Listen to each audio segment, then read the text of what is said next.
Falar de gente, falar de capacidade, cultura, o que a empresa tem que fazer, como é que elas se adaptam dentro de um universo que está em constante mudança, do Infinity Game, em plataformas de inovação cada vez mais avançadas e que trazem, vamos dizer assim, um incômodo natural de aprendizagem contínua para esses executivos. E aí a cultura entra como um ponto muito forte. Vou convidar aqui o Davi Lalum, o CSO aqui do distrito, que vai moderar um painel junto com uma galera aí muito forte. Lalum, chega aí. Fala, Pina, bom te ver depois de ontem. Vamos Vou lá. te ver, querido.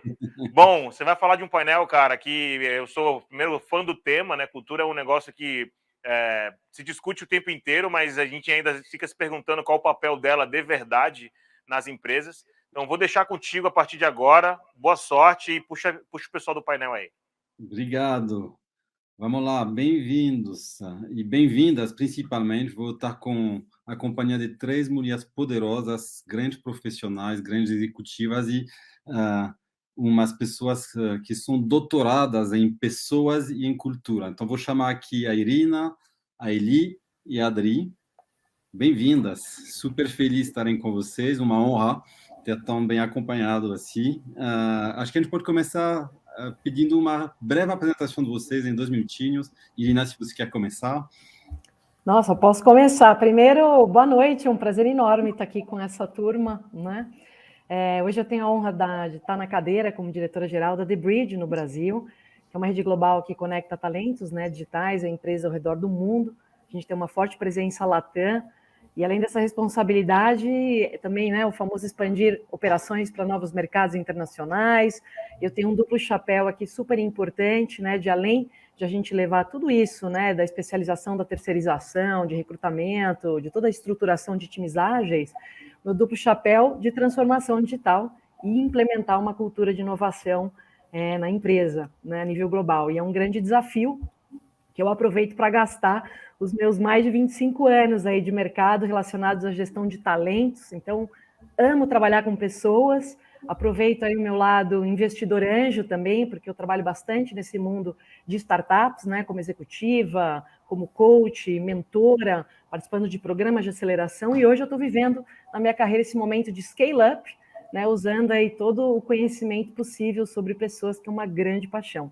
E para mim hoje é um prazer gigante estar com vocês, inclusive não só com você, né, Lalum, mas com as outras mulheres incríveis que você bem comentou, para a gente poder falar sobre cultura, que é uma coisa maravilhosa, né? Então, é isso aí. Muito boa noite. Bem-vinda. Obrigado, Irina. Eli, falando em scale-ups, Nuvem Shop, uma coisa poderosa também. Conta para a gente. Oi, David, e oi a todo mundo. Também é um prazer e uma honra estar aqui com vocês. Muito obrigada pelo convite. Meu nome é Eli. Na verdade, o meu nome é Eleftheria, porque eu sou uma grega nascida e crescida na Grécia, mas eu já tenho 3 meninos aqui, então me brasileirei, meus filhinhos pequenos brasileirinhos. E do lado profissional, nascida e crescida em consultoria, depois de 14 anos na McKinsey, eu fiz o pulo, e desde o começo desse ano, a Nuvem confiou comigo essa função de People Officer, que confesso com vocês que esse tema é muito interessante, que a gente está falando hoje de cultura, porque quando eu cheguei, comecei a ficar com medo de não quebrar uma cultura que já era maravilhosa. Para quem não nos conhece, a Nuvem é a maior plataforma de e-commerce na América Latina. A gente está em uma expansão de todos os lados, de produtos, de geografias, estamos entrando no México, a gente está aqui no Brasil e também na Argentina. E a nossa missão, sabendo como é difícil ser empreendedor no geral, com certeza a nossa audiência também o sabe, mas ainda mais nessa região, a nossa missão é transformar os sonhos das pessoas em histórias que transcendem toda essa situação, talvez um pouco desafiadora, a realidade, né? E fazer com que as coisas realmente aconteçam. E para mim, pessoalmente, eu gosto de fazer isso também dentro da nuvem, né? Porque é todo um prazer de cuidar essa função de pessoas. Então, mais uma vez, obrigada por estar aqui e muito ansiosa pelo nosso bate-papo. A gente que agradece. Adri? Oi, boa noite. Prazer estar aqui com vocês. Legal, Lalum, Irina. E Eli, prazer, vai ser uma super conversa aí. Bom, eu sou sócia da Companhia de Talentos, a Companhia de Talentos é uma empresa que trabalha com atração, seleção e desenvolvimento, e a gente tem a missão de transformar a carreira para transformar vidas, né? Além disso, eu sou conselheira de algumas empresas e também sou professora de pós-graduação de algumas escolas aí. E cultura é uma paixão, eu adoro estudar esse tema, adoro falar sobre ele, acho que vamos nos divertir aqui. Obrigada pelo convite novamente. Imagina. Vamos nessa. Então, sou moderador, mas eu não quero nada de moderado, tá? Por favor, vão na verdade, na essência dos assuntos, podem provocar. Queria começar com uma primeira pergunta. Para quem quiser pegar ela, como a gente define a palavra cultura, já que a gente vai falar de cultura, né? Eu me lembro de ter ouvido uma coisa, não me lembro de quem, infelizmente, que estava falando que numa empresa, se você tirar todos os chefes e deixar as pessoas trabalharem por ela sozinho, e aí que você vai ver a cultura da empresa, né? O que fica quando não tem necessariamente grandes diretrizes ou orientações impostas no dia a dia. Como vocês enxergam essa palavra? O que ela significa para vocês? Em uma, duas palavras também, de maneira bem objetiva. Posso começar. Eu gosto da definição, Lalum, de que a cultura é o nosso jeito de ser e fazer, né?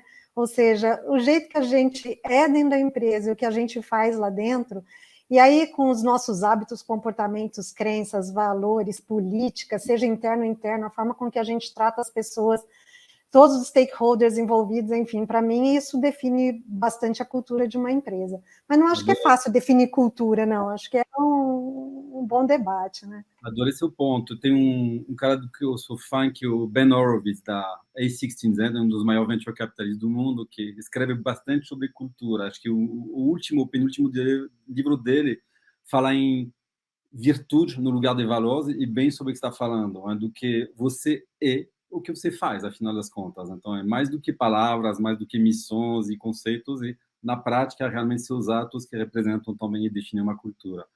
Irina, o Eli, o que vocês me falam sobre cultura? Eu vou complementar, porque, que nem a Adriana muito bem falou, cultura é um tema que a gente está sempre estudando, né? Não é um tema que se deixa de estudar, né? É gostoso estudar isso. E na hora que você vai definir cultura, claro, né? Se você for olhar, eu acho que, felizmente, estamos indo para aquela época que cultura deixou de ser aquilo que se colocava em quadros na parede, né? Quer dizer, cultura começa aí justamente porque você vê as pessoas fazendo, é uma coisa muito mais coligada às ações comportamentais, é um conjunto de tudo isso, vai ter regra, política, né? Coisas que sustentam o crescimento, organizam muitas vezes as relações na empresa, mas o que vale mesmo é como se age, né? Porque está tudo sempre em cima de comportamento. E fazendo uma brincadeira diferente, né? Numa conversa hoje cedo, a gente falando um pouquinho para fazer um esquenta antes aqui dessa conversa sobre cultura, veio a brincadeira da imagem que cultura pode ser um grande pote de picles, né? Sabe, você não tem um pote de picles, tudo que você coloca lá dentro vai ficar com gosto de picles, né? Pode ser qualquer tipo de coisa, mas a cultura é justamente aquele líquido lá, né? Aquilo que vai permear tudo que está lá dentro, né? Daquele pote e vai deixar tudo com aquele mesmo sabor, né? Então fica aí uma provocação de uma outra maneira, né? De criar uma imagem sobre cultura. Legal. Gostei dessa. Na verdade, eu ia falar exatamente a mesma coisa, que a cultura é como a gente faz as coisas dentro de uma organização. E eu acho que, sim, talvez o que você trouxe de tirar os chefes, né, e ver como que as pessoas se comportam, mas eu acho que no momento de definir a cultura ou de tentar mexer na cultura, não tem como tirar a liderança, porque é quem define, principalmente assim, em contexto de startup, muito raramente que a cultura vai fugir do estilo do fundador. E eu acho que conhecendo a liderança é uma coisa, e também a gente observando, de fato, quem são as pessoas que a gente contrata, quem são as pessoas que a gente promove, quem são as pessoas que a gente não gosta de ter dentro, já são muito boas indicações do qual é a cultura de verdade. Diferente, talvez, da cultura que está na parede, dentro do quadro. Legal. Queria encaminhar uma outra pergunta que vem na minha cabeça. A gente também está tanto do lado de pessoas que ajudam a construir, tanto internamente nas empresas de vocês, mas também ajudando a gente a construir através de recrutamento. Tem essa questão de olhar muito para a cultura das empresas inovadoras. Então, startups, scale-ups, né? A gente trabalha na transformação digital de grandes corporações e também de empresas de porte médio, de empresas de dono, e todo mundo quer ter a cultura da startup, todo mundo fala em agile, todo mundo fala em métodos mais rápidos, decisões mais assertivas, essa vivacidade, essa autonomia dada às pessoas. O que faz, do ponto de vista de vocês, que as empresas inovadoras da nova economia viraram referências e quais são os principais atributos que vocês acham que a gente encontra nessas empresas e que não necessariamente existiam 10 anos atrás e que fazem a diferença? Eli, vai estar aqui, estou te vendo, continua e depois a gente vai rodando. Sim, sim. Eu posso trazer, eu acho que por que elas viraram referência? Porque elas trouxeram resultado, na verdade. Eu acho que uma coisa sem a outra não tem. Também não adianta a gente falar de uma cultura maravilhosa se não vem o resultado do negócio. Então, também as duas coisas andam juntas. Uhum.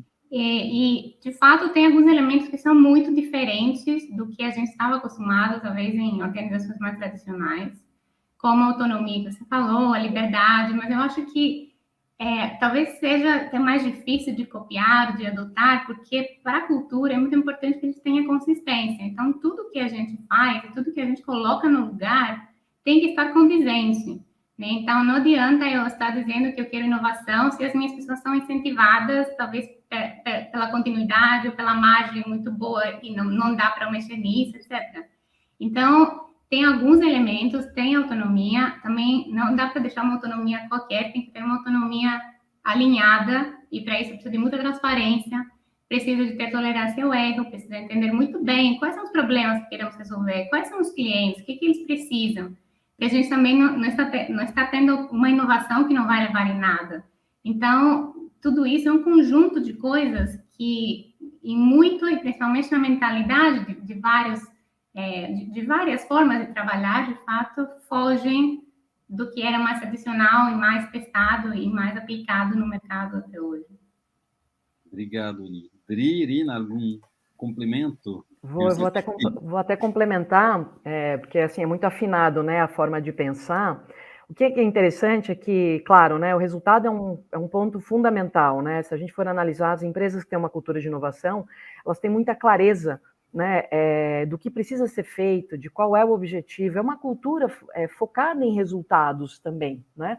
Mas justamente a forma como você chega nisso que é o diferente do que antigamente se estava muito acostumado. Quando você vai para uma ideia de inovação, inovar, você está falando também de criar modelos de negócios, né? Novos modelos de negócio, novas formas de você atender uma necessidade de um consumidor, você trazer novos processos, novas maneiras, né, de competir, cooperar, enfim.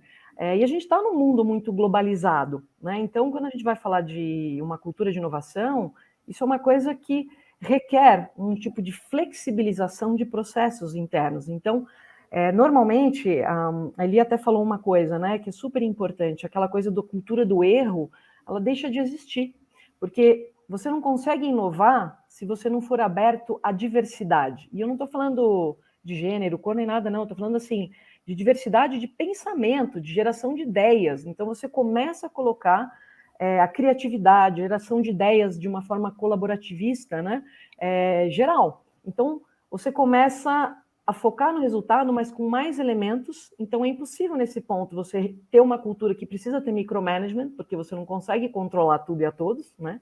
E você passa a dar mais o que a gente chama do empowerment, né? De maior responsabilidade, de maior autonomia. E com isso, quando eu falo do ágil, né? É porque antes, também, muitas vezes, você ficava muito tempo, né, trabalhando, às vezes, um problema, um processo, um produto, para você fazer um lançamento lá na frente, com muito investimento, muita coisa, e de repente você começa a ver que vamos criar, vamos testar. Qual é o resultado que a gente escolheu? Vamos de novo criar, vamos testar, qual é o resultado que a gente escolheu? Então, você entra num pensamento de melhoria contínua, e todo ambiente de inovação, ele é um ambiente ágil por natureza. Então, você não fica engessado, né, em processos, porque você vê que eu falo muito assim, a cultura, ela geralmente está servindo um propósito, né? Então, vamos trabalhar para atingir aquele objetivo. E aí, aquele objetivo é que nos fará justamente dar qual é o tom, né? Qual é o foco, qual é o resultado. Então, é muito legal, assim, quando a gente vai olhar a inovação, porque, além de tudo, ela é uma coisa que vai além de startups, né? Não é uma coisa que se limita só a criar novas tecnologias, produtos e serviços, ou que é algo de startup somente, né? Enfim, a minha cabeça um pouquinho aí com relação ao assunto.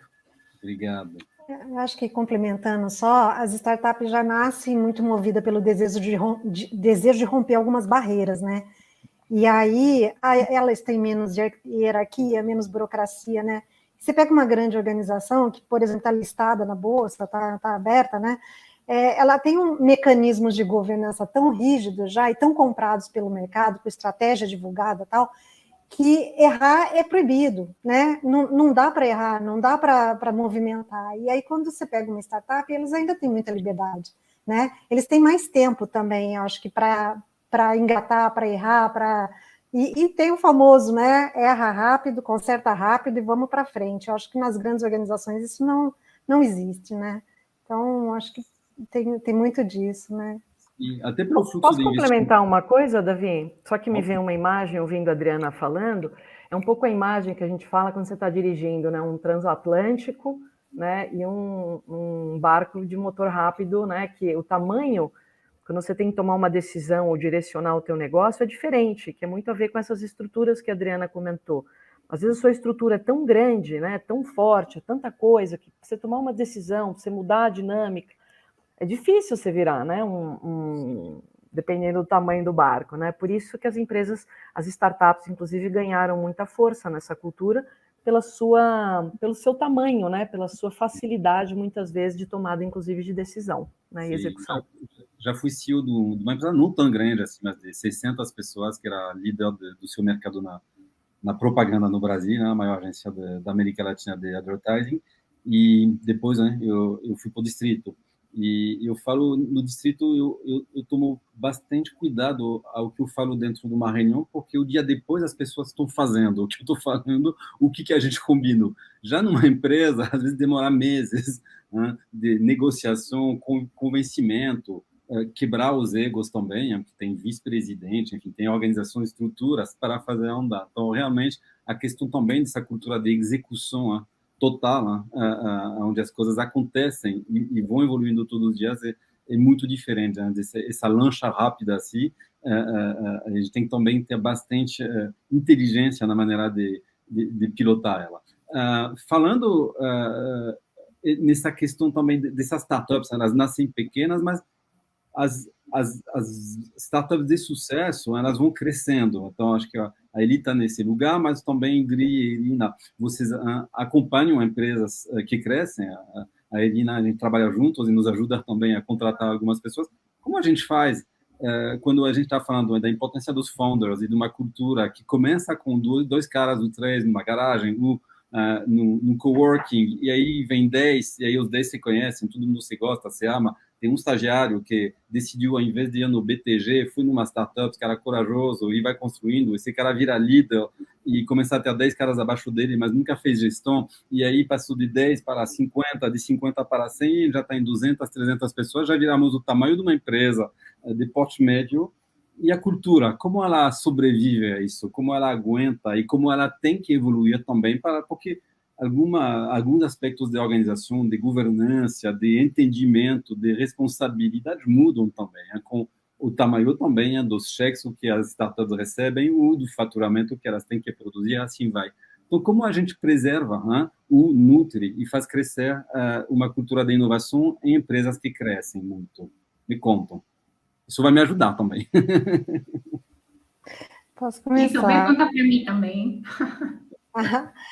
Olha, eu sou mentora da Endeavor, né? Então, muitas empresas chegam para mim nesse momento de começar a escalar e falar assim, puxa vida, a gente está perdendo um monte de gente, né? A gente saiu de 20 para 200 pessoas de repente, a gente está perdendo um monte de gente e a gente não está conseguindo manter aquilo que a gente olhou e falou assim, nossa, é isso que a gente quer da nossa empresa, a gente está tendo que mudar muito rápido, né?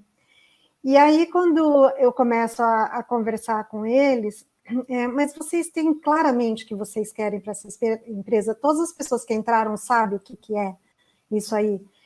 Existe um olhar bastante forte para que são esses valores que vocês querem manter e aqueles que e aqueles comportamentos que vocês não querem mais, porque a empresa cresceu e não dá mais para ter. Está claro isso, né? Então, eu acho que daí começa a se definir algumas coisas relacionadas a valores e comportamentos que eles querem ter dentro das organizações, que daí começa a resgatar um pouco aquilo, porque perdeu-se o contato com aquilo pelo rápido crescimento, né? Então, assim, começa a se resgatar um pouco aquele sentimento que eles queriam ter e querem manter, começa a tirar de frente aquilo que veio sem querer e começou a tumultuar a coisa e a traçar os novos comportamentos que eles querem para frente. Quando a gente começa a pensar nisso e redesenhar essa identidade organizacional, a gente começa a aglutinar de volta as pessoas para um mesmo senso, né? Para o mesmo lugar. Então, acho que tem vários olhares aí que precisam ser cuidados, e quando a gente olha na cultura da Netflix, né, eles consolidaram os valores que eles criam lá no começo e mantêm até hoje, né?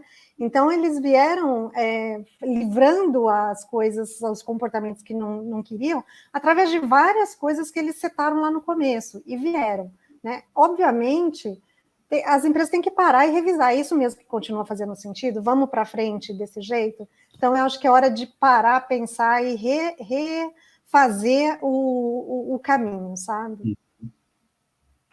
Eu vou complementar uma coisa também que é muito interessante, né? Essa é uma dor muito comum de quando se começa um negócio e ele dá certo, né? Então, a pessoa, de repente, quando vê, né, estava lá naquela fase pré-seed, estava na fase da ideia, de repente vai indo, está vivendo scale-up, de repente virou um super grande negócio, né, assim, mas como tudo na vida, inclusive nós mesmos vivemos isso, né, que é uma coisa que a gente chama de crescimento, existem fases diferentes. O que a gente não pode encarar é o negócio como algo estático, para sempre, porque o mercado não é estático. E outra coisa, a gente tem que considerar muito as gerações que estão vindo também, né, que são as que têm hoje influenciado muito a dinâmica dos negócios. Então, uma coisa que é muito interessante sempre observar, muitas vezes, as pessoas que começam um negócio, às vezes não são as que finalizam o negócio, pode dizer, né? Existem processos de crescimento. Então, eu acho que sempre vale todo o founder, né? Saber primeiro, né? O match de co-founders é uma coisa extremamente importante e tem muitos co-founders que vão vindo ao longo do negócio. Nem sempre só é o founder inicial, porque conforme você vai acompanhando a evolução do seu negócio, você vai entendendo também algumas necessidades com relação a habilidades, competências, e isso você pode agregando ao seu business, né, ao seu negócio com o tempo, que é muito legal, por isso que ele também cresce. E tem um aspecto que, assim, todo sucesso, todo negócio para ser bem sucedido, eu acho que entre founders, principalmente, a transparência é algo muito importante, e a contínua revisão e clareza do que se pretende, né? Qual é o objetivo, qual é o propósito que a nossa empresa pretende servir. Porque missão, visão, valores são pilares que vão sustentar justamente o porquê você criou aquela ideia, né? Para onde aquela ideia vai te levar. Mas você vê, é muito comum pivotar negócios, né? Assim, o negócio ele nasce com uma coisa, no meio do caminho ele muda. Então, eu digo que todo líder de negócios, ele precisa lembrar muito de Darwin nessa hora, quando ele fala assim, né? Não é o mais forte que sobrevive, sim o que melhor se adapta. Uhum. Então, tudo vale a pena ser revisitado, mas tem uma coisa que é muito importante, né, que chama-se valores. A importância de valores na cultura é muito grande, porque se você já começa o seu negócio setando ali que pilares são importantes, que vão estabelecer a nossa relação, inclusive como sócios, e como os novos líderes da empresa, os líderes que virão, nossa, você vai crescer o teu negócio com um pilar mais sustentável, não é? E aí, o problema são as empresas que crescem sem analisar isso e resolvem lá na frente pensar sobre o assunto. Sim. E aí você tem que resolver passado, viver o agora e entregar o amanhã, né? Aí é uma loucura, fica difícil. Mas a importância, essa palavrinha que foi falar, né, do setup é muito importante. Tem hora que a gente precisa dar revisão do game, né? O time que está ganhando, às vezes precisa também mexer as suas peças. Então, não pode ter cabeça estática, né? É acompanhar o crescimento do negócio, tem hora que você está gatinhando, tem hora que você está andando, tem hora que você está correndo, tem hora que você precisa parar. É assim, né? E mudar totalmente a dinâmica, tá? Show. Eu super concordo. E eu ia trazer o exemplo de como a gente pensa isso na nuvem, como aterrissando uma super alinhada com o que as meninas trouxeram. A gente, na verdade, tem um documento documentado, um documento bastante comprido de 18 páginas, que o próprio CEO escreveu 5 anos atrás, que é chamada de cultura implícita. E dentro dela, a gente tem uma descrição dos valores e também tem exemplos de situações no dia a dia, de como que esses valores acontecem na prática, o que a gente espera e como que a gente espera que os nossos líderes reagem em diferentes situações, etc. E esse é um documento que, como eu falei, tem de 5 anos, e agora com o crescimento a gente passou uma fase de revisão mesmo, então a gente destilou ele em 2 páginas dessa vez, mas entendendo também, assim, que a realidade mudou, que os exemplos mudaram e tudo mais, então dando um refresh, porque de fato seria inocente achar que a cultura vai ser a mesma hoje, que temos mais de 600 pessoas, quanto 18 meses atrás tínhamos 150. Então, aí a gente precisa fazer um ajuste, e um ajuste que também reflete a pluralidade das pessoas que chegam dentro, que todas têm que contribuir. Também não adianta a gente querer ser exatamente igual do que era. Mas, de novo, como falei no começo, a consistência é muito importante aqui. Então, a gente pega isso e desse deriva a nossa entrevista cultural, que todos, absolutamente, todas as pessoas que entram passam por ela. Desse documento, a gente deriva a avaliação dos líderes, deriva o tipo de conversa que a gente tem no dia a dia para o desenvolvimento deles. Então, eu acho que tudo tem que conversar e, na medida que se conversa, isso se fortalece. Quando começa a ter divergências, aí que está o problema. E se, então, os líderes são as divergências, aí tem um problema grande. Perfeito. Você estava falando, Irina, dessas novas gerações, né, que estão, obviamente, pessoas que estão construindo esses novos lugares, né, onde tem também até, pela evolução estrutural que a pandemia nos trouxe, menos limitações ou geografias também, hein? Tem muita gente em casa, o trabalho vira propósito quando esses alinhamentos conseguem acontecer, que é maravilhoso. O envolvimento pode ser intenso. Como a gente faz para acoplar alta performance? Né? Aí isso não depende de startups, scale-ups, isso acontece em qualquer tipo de empresa que está nesse game do capitalismo, dos resultados, do crescimento, do hypergrowth quando a gente está em scale-ups, ou do EBIT, que seja, e humanismo, e esse cuidado real, profundo, essa atenção, essa empatia com essas pessoas. E, de maneira geral, não só as novas gerações, que têm, às vezes, uma relação diferente, eu acho que mais sana, mais emancipada com o trabalho. Eu acho que a definição da vida deles passa por outras coisas também, graças a Deus, eu falaria. Mas como vocês lidam com isso, com esse equilíbrio de hyper-performance e hyper-humanity do outro lado, que tem que acontecer para ter uma experiência boa, positiva para as pessoas e para as empresas também?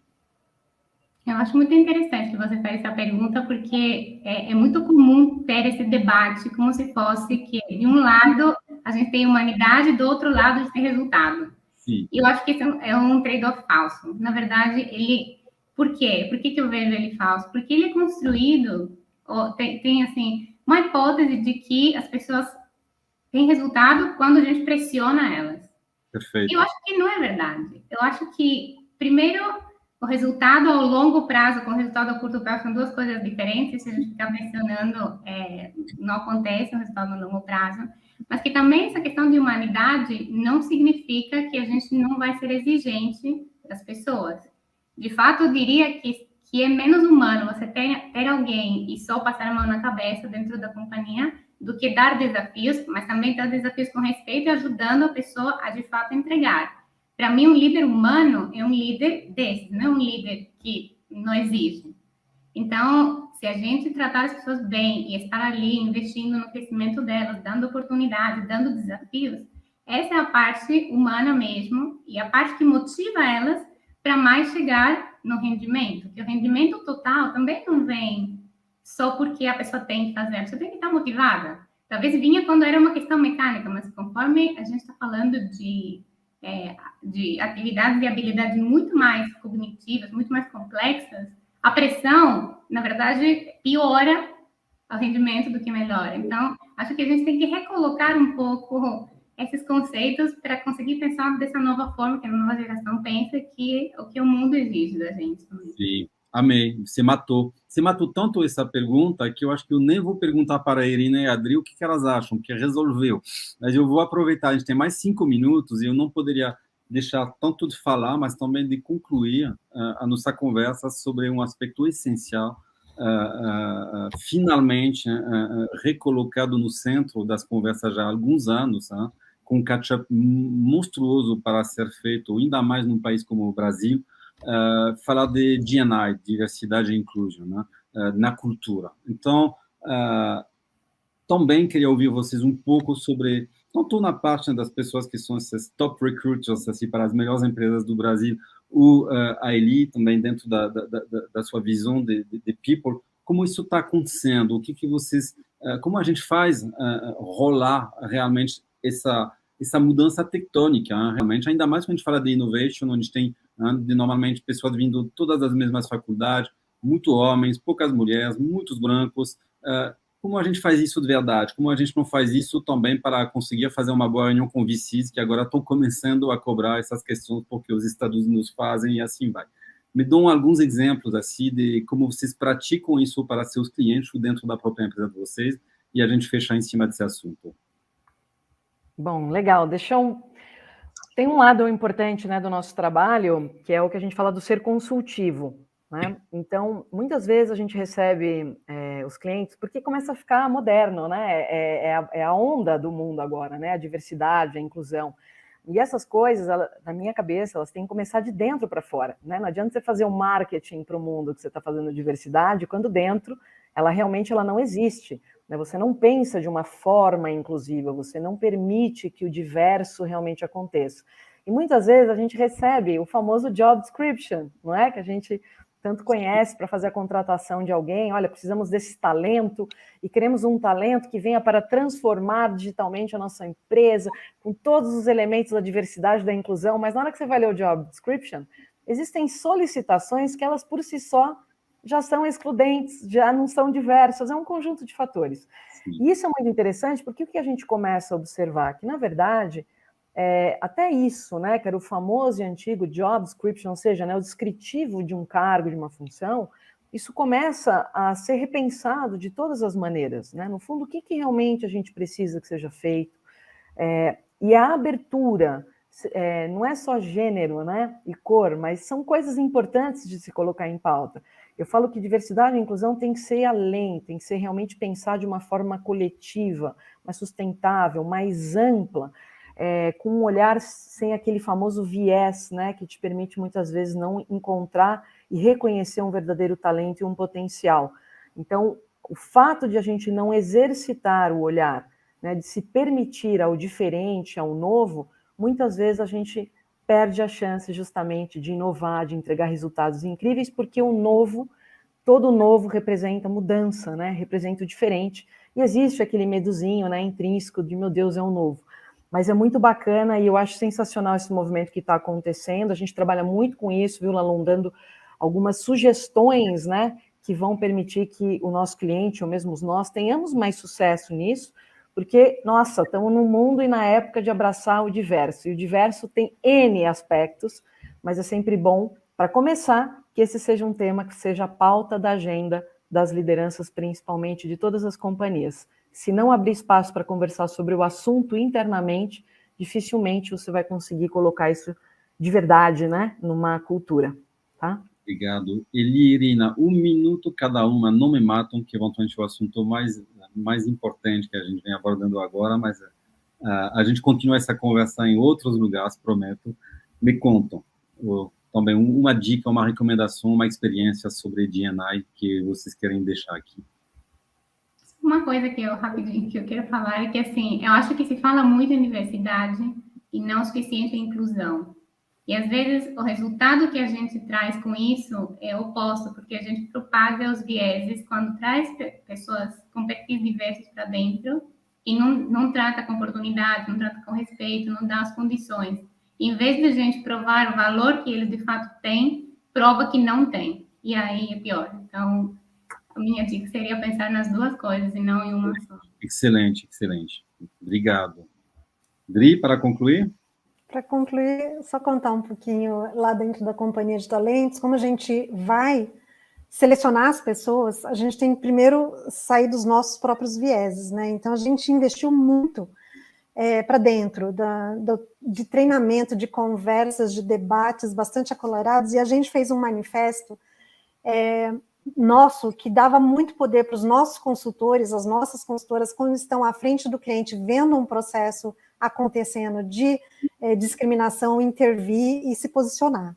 Então, esse foi um cuidado que a gente tomou para dentro antes de ir para fora, levantando a bandeira da diversidade para os nossos clientes. Né? Excelente também. A gente fez isso também no distrito. A gente tem uma pessoa que cuida de D&I no distrito, que é uma mulher trans extraordinária, que chama Isa, e que nos ensina todos os dias e também permeia toda a empresa, não só na questão de people, mas também outros aspectos de cultura, eventos, para nos ajudar também a programar, etc, etc.